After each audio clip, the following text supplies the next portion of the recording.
Kalian tahu nggak sih apa itu hewan coba? Hewan coba adalah hewan yang sengaja dipelihara untuk digunakan sebagai hewan model, yang berkaitan untuk pembelajaran dan mengembangkan berbagai macam bidang ilmu dalam skala penelitian atau pengamatan laboratorium. Hewan coba yang sering digunakan untuk penelitian yakni mencit atau mus musculus, tikus putih atau Ractus norvegicus, kelinci, dan hamster. Selanjutnya, yuk kita bahas manfaat hewan coba. 1. Memahami mekanisme biologis, yakni mekanisme yang berhubungan dengan fungsi biologis normal atau abnormal. 2. Mengetahui efek toksik yang mungkin timbul pada pemberian obat apabila diberikan pada manusia. 3. Membantu pemahaman kita terhadap penyakit pada manusia. Macam-macam hewan coba sebagai berikut. 1. Mencit atau mus musculus. 2. Tikus. 3. Kelinci. 4. Guinea pig. 5. Anjing. 6. Kucing. Dari beberapa contoh hewan coba yang disebutkan tadi, kita memilih mencit untuk melakukan penelitian. Alasan pemilihan mencit ini ialah karena mencit merupakan perwakilan kelas mamalia, sehingga sistem reproduksi, pernapasan, dan peredaran darah menyerupai manusia. Selain itu, sistem reproduksinya relatif singkat dan keturunan yang dihasilkan juga banyak. Fungsi dari hewan coba itu sendiri yaitu dapat memberikan hasil penelitian yang sahih dengan menggunakan sel, jaringan, atau organ dari hewan coba atau vertebrata. Mencit atau mus musculus memiliki ciri-ciri sebagai berikut. 1. Mencit merupakan hewan yang jinak, takut cahaya, aktif pada malam hari, mudah berkembang biak, siklus hidup yang pendek, variasi sifatnya tinggi, tergolong poliestrus, dan mudah dalam penanganannya. 2. Mencit juga merupakan hewan yang paling umum digunakan pada penelitian laboratorium sebagai hewan percobaan, yaitu sekitar 40 hingga 80%. Kesejahteraan hewan coba sebagai berikut. 1. Hewan coba harus diperlakukan secara manusiawi, diberikan tempat yang layak, makanan atau nutrisi, pencegahan dan pengobatan penyakit, perawatan dan penanganan yang tepat, serta eutanasia secara alami. 2. Hewan coba digunakan untuk kepentingan manusia, tetapi harus diperlakukan sedemikian rupa sehingga ketidaknyamanan dapat diminimalisasi. Prinsip dasar dalam etik penelitian. 1. Respect, yaitu menghormati hewan coba sebagai makhluk hidup yang bernyawa, bukan benda mati. 2. Beneficiary, yaitu bermanfaat bagi manusia dan makhluk yang lainnya. 3.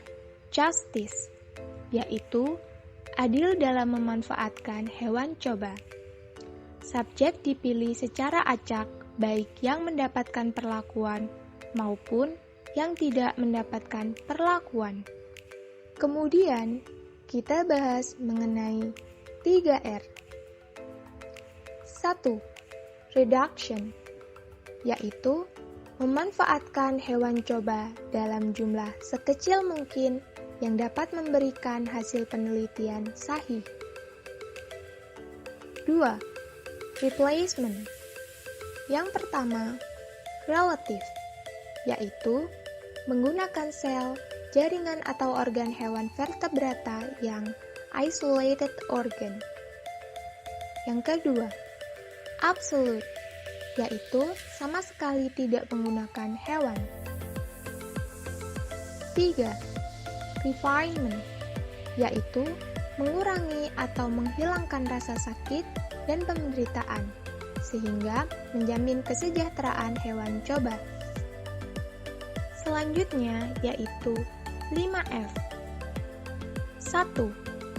Freedom from hunger and thirst, yaitu memberikan akses makanan dan air minum yang sesuai untuk kesehatannya. 2. Freedom from discomfort, yaitu bebas dari rasa tidak nyaman. 3.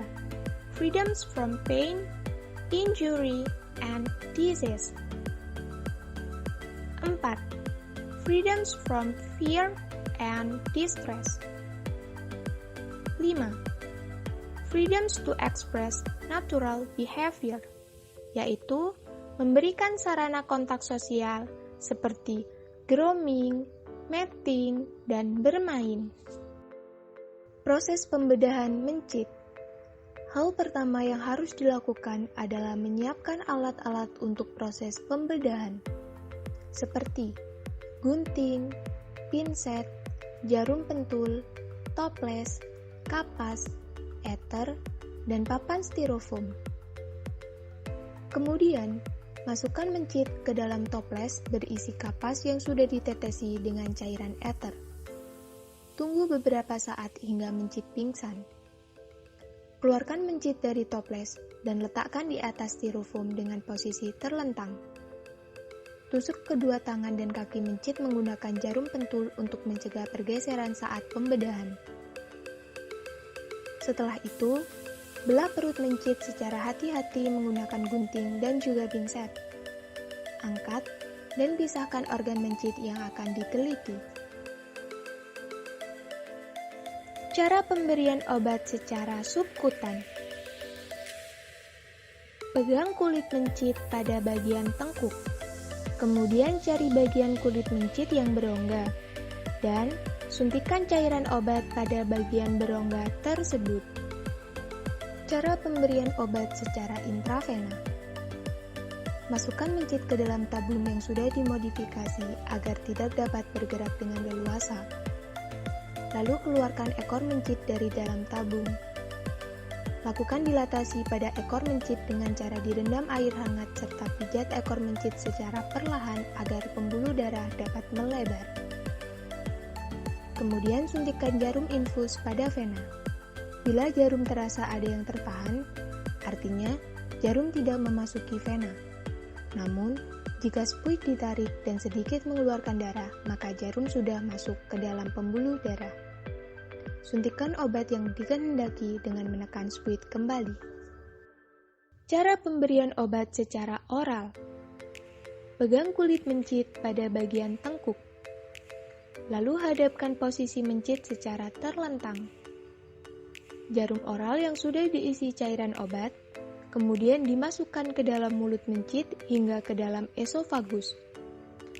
Dorong larutan tersebut agar masuk ke lambung melalui esofagus. Cara pemberian obat secara intraperitoneal. Yang pertama, pegang kulit mencit pada bagian tengkuk. Kemudian hadapkan mencit pada posisi terlentang. Penyuntikan ini pada bagian perut kanan garis tengah.